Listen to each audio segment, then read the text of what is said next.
Hello, everyone, and welcome to episode 91 of the Citrix session. I'm your host, Andy Whiteside. I got another good group with you. Bill Sutton's on. Bill, I think you're maybe coming to Charlotte later today, right? I'm leaving after this podcast and heading I guess south. Yes. Yeah. Well, we look forward to getting you here. I know yesterday was your birthday. Hopefully you enjoyed that. I did. It was very non-eventful during the day, but I had a nice dinner with my family and gifts and cake. So all the traditional things. It was very nice. It's sad when you get to a point where not sad, maybe appropriate. When you get to the point where your birthday, you want it to be non-eventful. That's a gift, right? Right. And you want it to not be too expensive. Like that's Correct. a gift too, right? Correct. Isn't that funny? That's when you become an adult. It's pretty bad when you're using a gift card for your birthday dinner, but it is what it is. That's all right. As long as you're there. I mean, look, time is the one thing you can't buy more of. It's the one thing you can't, it's worth a fortune. Anyway, all those sayings. Oh yeah. Ben Rogers is with us, Ben, and we're going to talk about kids here in a minute. So just hold on to that one. But Ben's with us, SE with Citrix, both healthcare and local here in the Carolinas. Ben, how's it going? Well, first off, happy birthday, Bill, belated, but I'm glad to see you had a good day. And I was talking to another Citrix cohort about birthdays, and he kind of put it perfectly. I got up breathing. It's the small things that matter. Agreed. Yeah, you get one birthday, and then the rest of them are just gravy if you get any of those. So right. Carissa Stringer's on with us from Citrix. Carissa, how's it going? Good. Happy birthday, Bill. Thanks for having me, Andy. Much appreciated. So Carissa, we've known each other for a long time. You had lots of roles. What's your current role at Citrix? The latest action is focused on product marketing. So the virtual apps and desktops, our DAS offering, some analytics, some Citrix endpoint management. So kind of a nice breadth of the Citrix solutions these days. And where did you start at Citrix? Like, we don't have to cover all the jobs you've had, but what part of Citrix did you start off in? I actually started out in Citrix IT. So I worked for a small company up in the DC area, and Citrix purchased them. I was pretty young in those days. So the Citrix IT team brought me in as a consultant to help implement that product back in the day. And I've just stayed. Who knew, right? Who knew people really lived and stayed in Florida for so long? But now I actually have to call it home. So. Yeah. Well, there's a bunch of you guys that could say you kind of started somewhere, ended up there and stayed. And then there's a bunch of people that come and go along the way. I guess I came and went, but I didn't leave and go too far. That's true. So before we jump into the content here, we were having a good little conversation. Carissa's audio was a little delayed, and she had this look on her face. Next thing you know, she goes, "Hold on, let me go tell my kids to get off the internet." And then Ben jumped in and started talking about using the firewall to shut down his kids as they moved from device to device. Isn't it funny how some of the enterprise issues of the past and present now show up in your home life? And then you wonder how people who aren't technically savvy, what do they do? That's a scary question right there, Andy, because the kids, like as savvy as I am, I think sometimes my son is one step ahead of me. Like I was telling the crowd, my son got a little smart one day, and I didn't want him to use his iPad. And I was like, man, you got to stop. You got to get off of it. There's other things for us to do. And he continued to use it. So I took brute force. I went into my firewall here at the house and I quarantined that device. Well, he got smart and he went to the next device. And so I have the technology that I can see him go from device to device, and I quarantined everything he touched. But if I didn't have the ability to do that, one thing that I'm searching for as a parent is I've got some adult policies in my network that will prevent him from getting the, adult content, yada, yada, yada. But I'd like something like a CASB that would allow me to say, okay, I don't mind if he uses YouTube, but I want to restrict things inside of YouTube. And I haven't found that product yet that would allow me to go, here's access to content, but I want to limit where you can go in that content like a CASB could. So love to sign him up for Citrix SIA, but that's not quite appropriate for my house. But that's the next step in guarding my children from the internet woes is looking at some kind of CASB solution. So that's my dilemma here from the Rogers household. I've always thought there was an opportunity to go into like home consulting, where you consulted parents that had enough, that were affluent enough to pay for someone to teach them basics of what they can do and make sure it's all locked down. It's probably a market there. I'm not sure it's worth our time I don't know that I have any more time, but it's certainly a market there for somebody. Well, guys, I appreciate jumping. I'm going to share my screen here. Carissa, the blog that you put out a couple weeks ago, maybe. Let's see how long ago has it been? I know I reached out to you a couple weeks ago. Name of it's recapping Citrix Launchpad Cloud. You guys getting all that background noise? Okay. So Chris, if you could just help us and our audience even understand what this Launchpad thing from Citrix is. Sure. No, I think the Launchpad is obviously a new concept. So we did 3 of them. We started out with the Cloud Launchpad, and then we moved into security, and then we just last week wrapped up the Launchpad series with the Work Launchpad event. But I give Citrix a lot of credit. We've traditionally done kind of big customer events, right? We've done Synergy in the past. Last year, we moved to a virtual session and we did our Citrix Summit series. But overall, what we realized is that people just have a lot of virtual event fatigue. So the goal here was to say, what are the big news topics from Citrix? How can we get them out to our customer and partner base, make sure everybody's aware of all the excitement, make it a high energy, kind of 30-minute rapid fire. Here's all the different announcements. And then here's all the resources where you can go and learn more about them. And it was rapid fire, there's no doubt. But that was kind of the approach this time around. And the feedback's been overall pretty positive. Yeah, so it's a marketing series concept, and you have specific initiatives that you drill down on? Correct. Well, help us understand this, the first one, the very first one, I guess it was the Cloud Launchpad. So the Cloud Launchpad was really focused on bringing together, obviously, a lot of our new offerings and incentives to make it easier for customers to adopt our cloud services and cloud solutions. So we kicked it off with some big announcements around the app delivery and security service. I'm not sure if you want to scroll down there, Andy, and highlight that one. Sure. So a couple of things that were super cool about this announcement, at least in my opinion.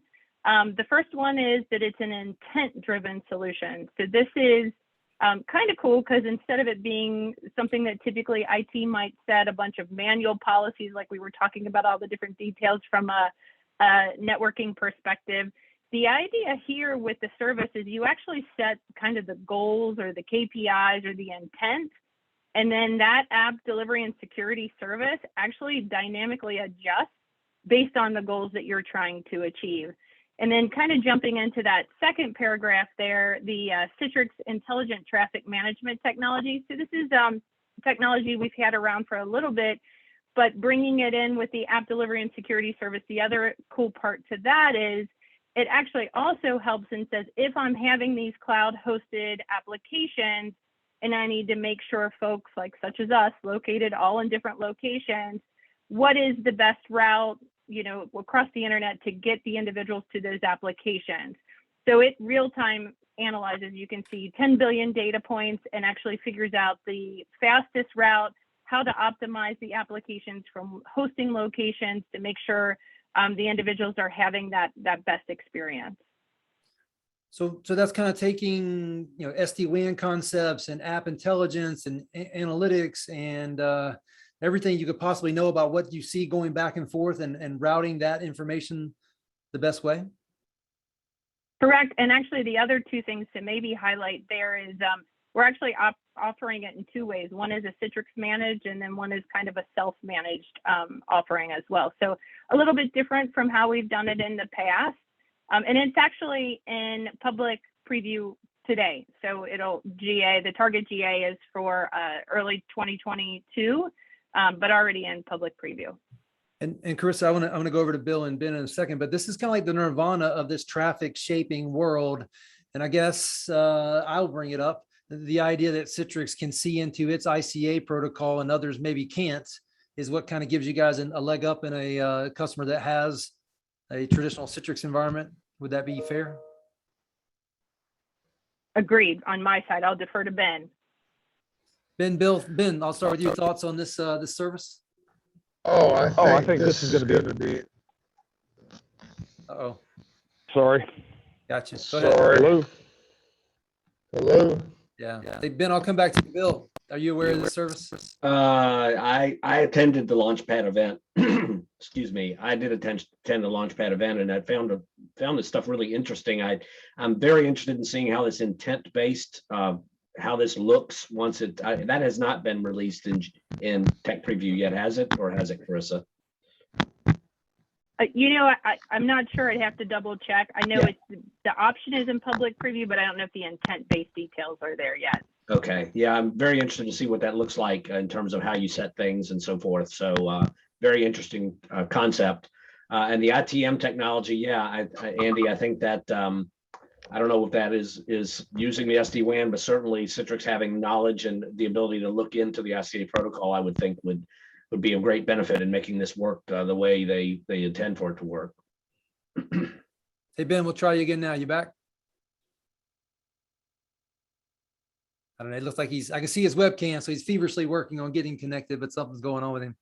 Carissa, this is kind of like the nirvana of this space, right? The idea that in the cloud, on premises, we can make traffic go where it needs to go, function how it needs to function, and secure it all at the same time, as well as keeping an eye on what's happening within that traffic. This is kind of like the evolution of these network shaping tools. Isn't that what we finally looks like we're getting towards? Oh, definitely. And the intelligent traffic management, maybe I'll add a tidbit there. Obviously, that's where some of the analytics capabilities, data, being able to process how all of those different locations are performing and being able to adjust routes on the fly. To me, that's some really exciting. The intent-based and self-healing capabilities, but also just the amount of data processing is both of those things I think are pretty cool and pretty exciting. Right. All right, before we move on for this topic, we'll give Ben one more shot, see if he's back up. Ben, can you hear us? I can hear you. Can you hear me? Yeah, you sound good now. Do you have thoughts or comments on the app, Citrix App Delivery and Security Service? Yes, I think this is going to be awesome. And the reason I think this is going to be awesome is for companies that have a global spread. And kind of talking about, being able to get users closer to their technology with these services, because we can distribute them across the globe into many different POPs. We can look at customers that have call centers in the United States, but have people that are servicing those call centers in India or some other foreign country. And we can say, hey, let's put technology on the edge for them. Let them use local internet to these edge POPs and then ride these POPs back in. And then the intelligent routing is going to give us the ability to go, hey, we see this user's coming from this region, but we need to route them correctly across. What's the best path to do that? So this is really going to be good for international customers that are, based in different regions and really needing to get that technology closer to the user and take the reliance off of local internet and start to get them into a commercial backbone and being able to intelligently route that. So I'm very excited to see this come down the path. Yeah, the idea of relying on those router tables sitting all over the place. That's a thing of the past, right? We know we got to look at the data and what's in the application and the data and figure out the best way to get there, not just look at whatever roads were put in place and logged along the way. Now, I'm also kind of seeing this being like the ITM piece, the intelligent traffic management. We've had that on the ADC side, I know, for 2 or 3 years now, but you're now starting to see more of this being wrapped into the cloud and being able to deliver this cloud first. And I think that's exciting time too, because you're starting to see more of the portfolio transition from on-prem physical base to now virtual base and getting up in the cloud. And so that's exciting to me as well, as you don't necessarily have to sell a black box anymore to get some of these features. And again, it just makes it more reliable, more agile for the customer. And then it gives Citrix a chance to, deploy more markets because we've got better technology to be able to do that. Right. It's the visual that's coming to me is like, here locally, I use Google Maps to get places, even though I know the way. Now, all of a sudden, this starts to allow me to, in the cloud and on premises, use something like a Google Maps type thing virtually here, not actual Google Maps, but to figure out how I'm going to get from, one continent to another, but also it understanding, kind of the reasons why I'm going from one to another and helping to use that as information for decision making. Mm-hmm. All right, Chris, the next section talks about Citrix DaaS, desktop as a service innovations. You want to hit maybe these bullets one at a time? Yeah, sure. We can start out with service continuity. So this one to me is super exciting. If I think of people, right, I think Ben making the comment about folks looking to go from on-prem to the cloud service is very relevant here. Obviously, a lot of people making that transition, but still trying to figure out, how do I make sure if I have apps and desktops on premises and I'm using cloud infrastructure in parallel, how do I aggregate and load balance and make sure I maintain connectivity? So service continuity is pretty cool. It's not just one thing, right? It's an aggregate of many things as part of the Citrix Virtual Apps and Desktop Service. So the cool thing here is pretty much from an end user perspective, if for some reason internet service provider's down, identity is down, some other cloud service that has a dependency that you need to be able to get to your virtual app or virtual desktop instances, service continuity actually has the intelligence to cache and encrypt the information that the user needs to connect to that resource, even if something else in the mix is down. So this is an iterative announcement. We're publicly GA in the first step in the journey, but a lot more excitement and enhancements coming with this one. Hey, Ben, Bill, any thoughts or comments on this particular topic? Yeah, I think I agree with you, Chris. I think this is a huge one for customers. I know I manage the consulting team here, and my consultants get a lot of questions from customers about what happens if the cloud goes, or the control plane goes down, or what happens if this goes down, how are we going to continue to connect to our resources? And service continuity, when it was in tech preview, we started talking about it a little bit, and customers started reading about it and had lots of questions. It's nice to see this GA and also some of the enhancements that have come around relative to integrating it with Chrome and Edge. Some of the things that you guys are doing to make it work not just with the Workspace app, but also with browser-based access. Yeah, this is huge for those customers that have those concerns, which really is most of them. Hey, Ben, any thoughts on this topic?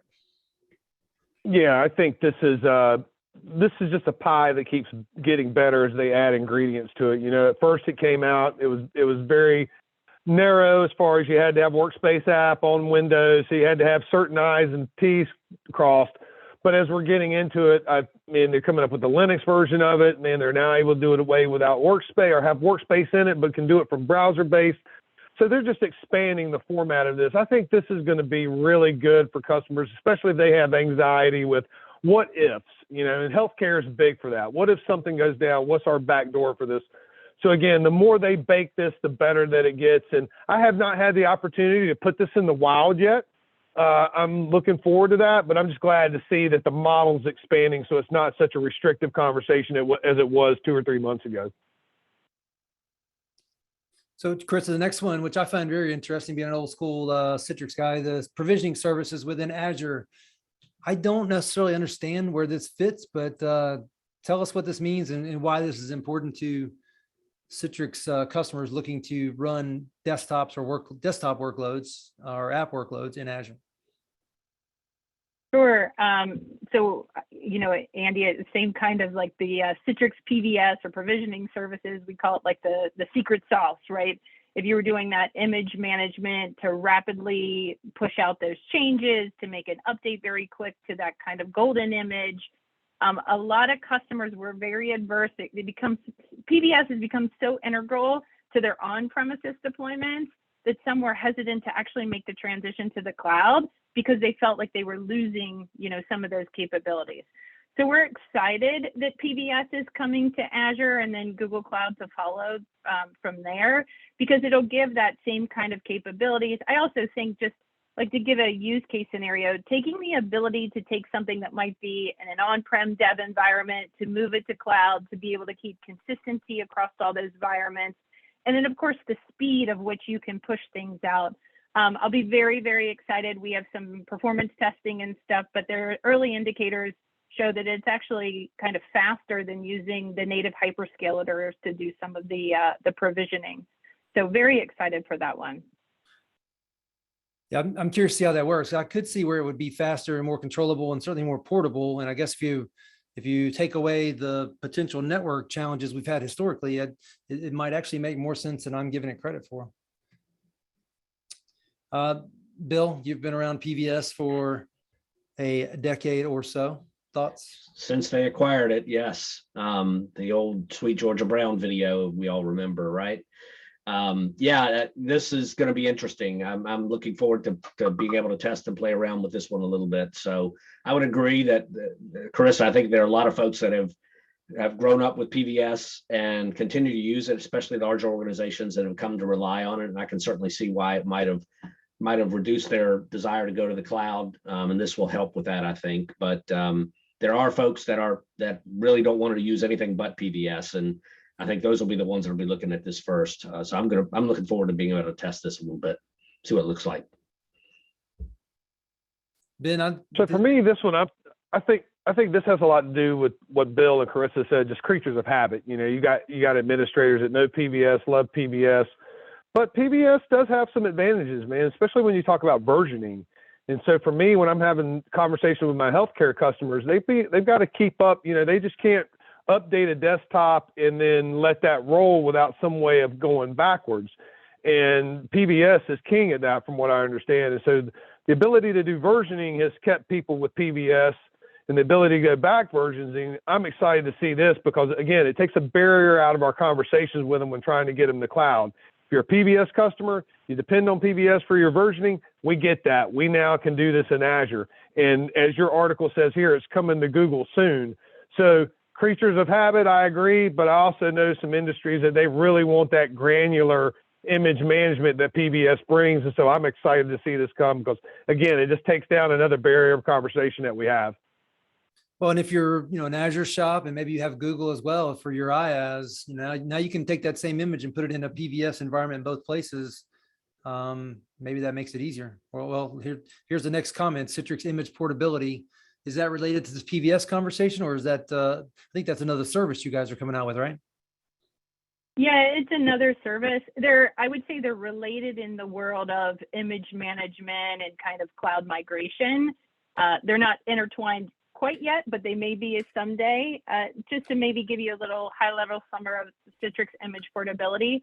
So if I'm running on-premises images, right, and I'm running on a vSphere or a Citrix hypervisor, or even a Hyper-V, I've got to have that image configured to run on top of that native hypervisor. I have to have the necessary tools. There's driver mappings that come into play.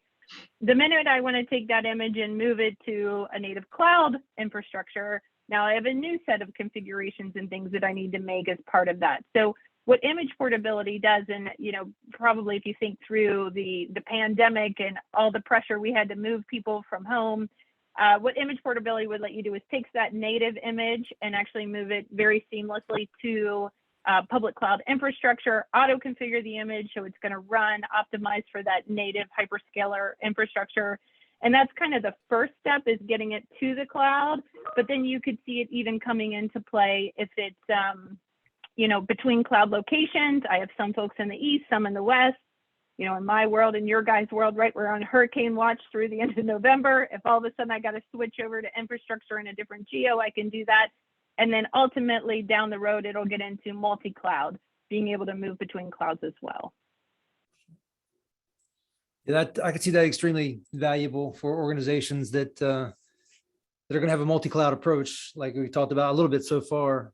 And it sounds like this going to give us two options. One would be the portability service, and the other would be standing up PVS in both environments and maybe tweaking the tools if tools are included. Bill, this is probably going to show up in your world. Thoughts?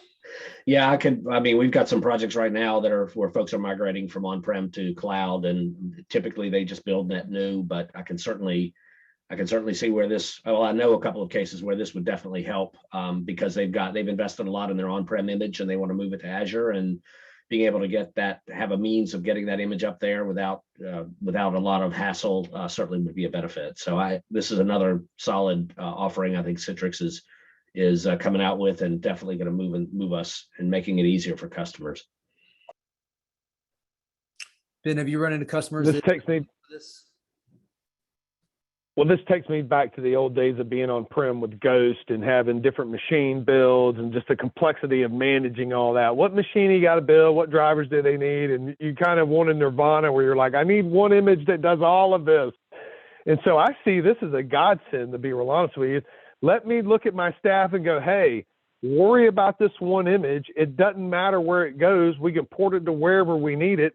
We now just get to concentrate on this. So from a management administrative level, I think this is going to be a godsend to engineers, and I think they're going to salivate when they really see this in action and go, oh, I can build something and I can send it everywhere. I'm looking forward to putting this in front of customers and developing a demo on this. So very excited about this, but aging myself, as Carissa was talking, I was thinking about the old ghost days and, oh, I got a DC 500, now I got a DC 510, and it's got different drivers. And so, again, it just takes me back to those old days. Everything old is new again. Exactly. Same old problem, different way to solve it.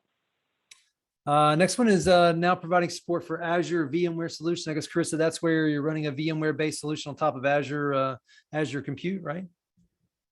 Correct. And just taking it, we've done Citrix Ready certification of that in the past, so now kind of moving it to the next level. I will say on that one, a little bit more info and some reference architectures targeted to come out around Microsoft Ignite time. So just maybe as a nod to that one. So the last bullet you have here is integrated Citrix DAS with ServiceNow Virtual Agent. As a Citrix partner who's trying to do more and more with ServiceNow, this sounds exciting, and it sounds similar to what maybe Microsoft's doing on their desktop as a service, empowering the user to make requests from within the desktop itself. Is that what this is? Correct. And actually, you know, maybe to give a little bit more click down into it. So obviously you could go into ServiceNow, the ITSM system, and enter a ticket, you know, this is happening or something, and go through the manual process of resolving that ticket. This is actually great on both sides. So the ServiceNow has a virtual agent, just like you were saying. So now, Andy, within the desktop, if I've got that virtual agent, I can actually make a comment or remark, you know, if there's something going on with my Citrix virtual app or virtual desktop session, but it actually goes one step farther. So ServiceNow will actually make the direct call to the Citrix virtual apps and desktops broker, and it will actually go ahead and for a common set of scenarios, it will actually run through, automatically process that user's request, resolve it, and let the user know it's been taken care of for them. So a lot more automation and integration happening between the two systems. Yeah. Ben, have you run into customers looking for integration with Citrix and ServiceNow? I have, Andy, and I need to get back with them and let them know this is coming. They were actually looking to do some micro app stuff with us to get in things in the ServiceNow. So this is exciting, and I need to circle back around with them and let them know this is coming. So I'm glad to see this. Yeah. Bill, I know you've had several customers that we've worked with that we're looking to integrate with ServiceNow. Just another example where, you know, Citrix is trying to play along with the industry leader and give people enablement to be part of their own workflows. Oh yeah, agree with that, and what Ben said as well. Probably need to circle back with these customers and talk about this. So Carissa, the next section, I'll do a little disclaimer here, says Citrix and Microsoft, and you were talking earlier about making sure we just kind of stick to what's on the text here, because I want to make sure we don't say anything that Microsoft hasn't agreed for us to say yet, because I know big things are coming. I will say that you know, it was a little interesting when Microsoft announced their Windows 365, and there was no Citrix related to that. You probably can't go into a lot on that right now, but obviously you two have a long history together. And if you're going to be doing, you know, Windows 365 desktop as a service, sounds like Citrix at some point can help out with that.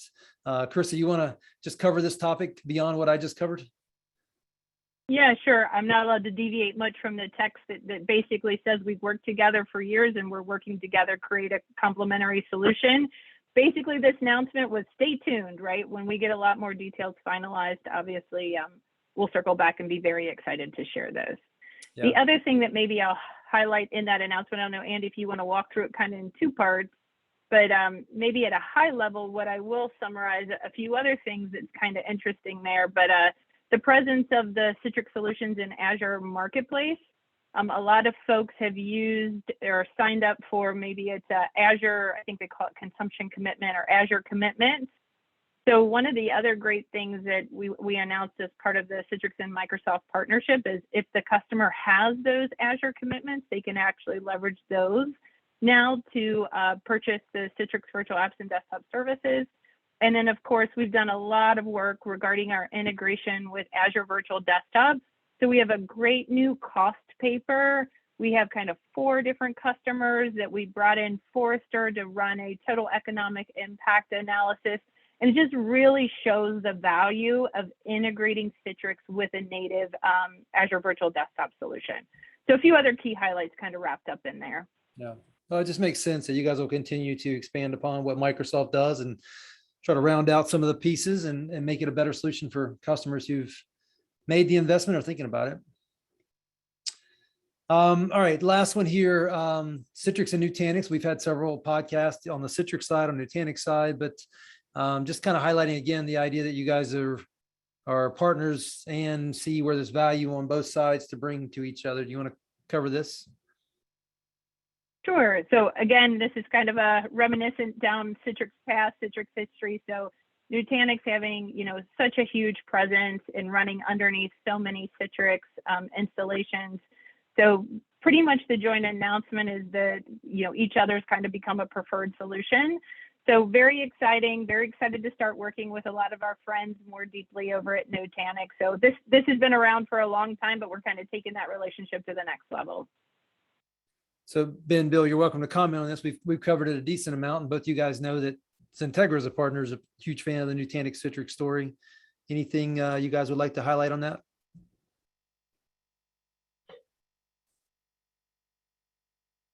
No, I think, I would really just echo what you said, Andy. Nutanix is a solid platform for Citrix, and I'm glad to see that they're continuing and to develop the relationship. Yeah, I can tell you personally, I've spent all morning building out a VMware environment for a customer conference later this week, where I'm using that as my hypervisor and my infrastructure. And, it's been a lot of, it works great. But there was one key thing I forgot to do, and it's been a long time since I've done it. And I cost myself about 4 hours worth of setup time. And I'll know next time, maybe, if I don't forget again. Well, I think this is just a good market strategy for us, to be real honest with you. This, customers that rely on Nutanix, got a Nutanix infrastructure, looking at Nutanix being part of their future build because they're getting into the cloud environment as well. I think this is just strengthens that partnership and will allow us to be able to service those customers that have made Nutanix part of their solution. So I applaud it, man. I'm glad to see that we're growing in the different models and clouds that we are. Yeah.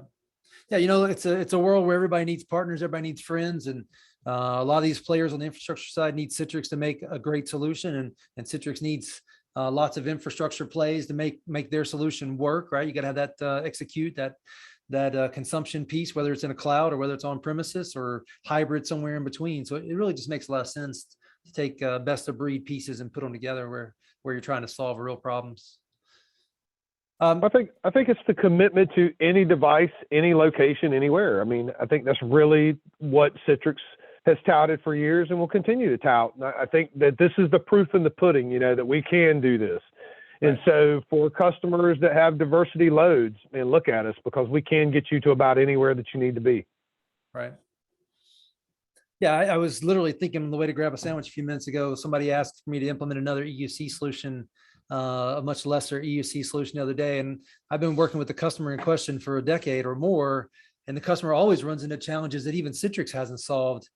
And I'm like, I don't know how in the world I'd begin to do that on this very, rudimentary level solution that's also available to that customer. Part of an entitlement that they have, but they would waste more time and money trying to make it work than just putting Citrix in the mix. So Carissa, this last section talks about learn more. I think that's maybe just a promo on more of these topics. Is that true? Yeah, definitely, just to try and call some attention to the other Launchpad events that we had. There was one other announcement, it's not kind of in there, but just as a reference to large-scale implementations that we had with some of our global system integrators, just the scale of which we have implementations so far. So one more note there, and then there's a few more kind of follow-up action items you can take. Well, Krista, I appreciate you joining as always, and as you write more blogs, we'll certainly have you back on. Love having you on. Love your experience, your history, and your passion for the space and Citrix specifically. Oh, surely appreciate it. Really appreciate the invite. Great to get to chat with such a wonderful crew here today. Hey, Ben, before we drop, any highlights you want to bring up outside of this? I do, Andy. It goes to a conversation you and I were having the other day with a users group, and you and I asked them what they wanted to demo, and you and I were thinking the latest and greatest, and they took us 10 years back. You know, they were like, we want to see Citrix basics. And you and I kind of scratched our heads and we're like, we could have had that conversation 10 years ago. We're ready to have a conversation about the products and assets that we have today. I think that's one thing that Launchpad's really going to be good for, you know, traditional customers, is this gives them a mechanism to see what we're doing new and what all products that are coming out that, you know, it's hard to get people to meet these days because people are busy. They're running businesses. They're trying to get tasks done. They're being asked to do more with less. I applaud Citrix for doing this Launchpad because this will give us a way to interact with customers at their own pace and allow them to absorb the new things that we got coming down that we can't do in an hour demo or that we can't do in a, you know, hour users group session. Driving them to this site will really help them absorb of what all Citrix is doing today. And so as I looked through the content of this, it kind of took me back to that moment in that meeting where you and I were like, let's show you the new. And then we discussed that a lot of our traditional customers might not know what all the new is or how they can take advantage of it. Launchpad will give them the way to be able to do that at their own pace without pressure of a sales rep or an engineer sitting behind them. So listeners, get out there, absorb this.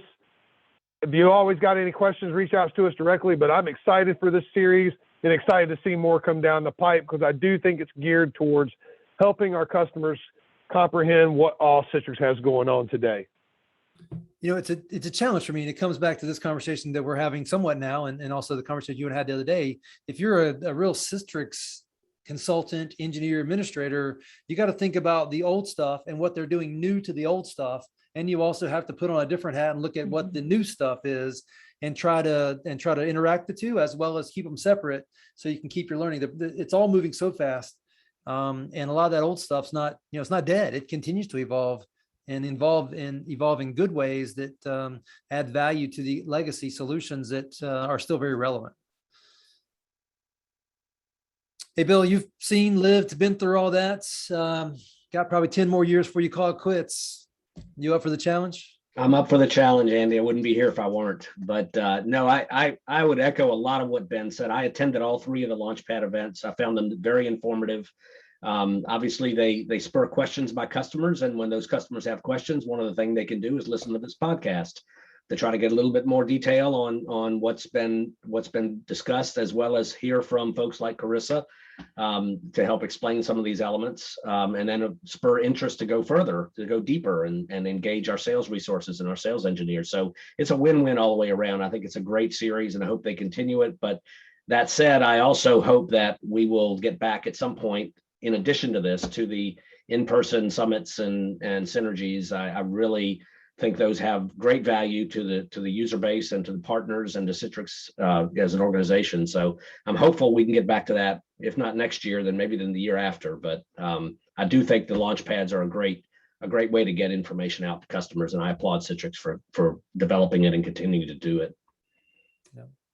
Well, with that, guys, thank you. Carissa, thank you again, and we'll look forward to having you on and joining us at another time.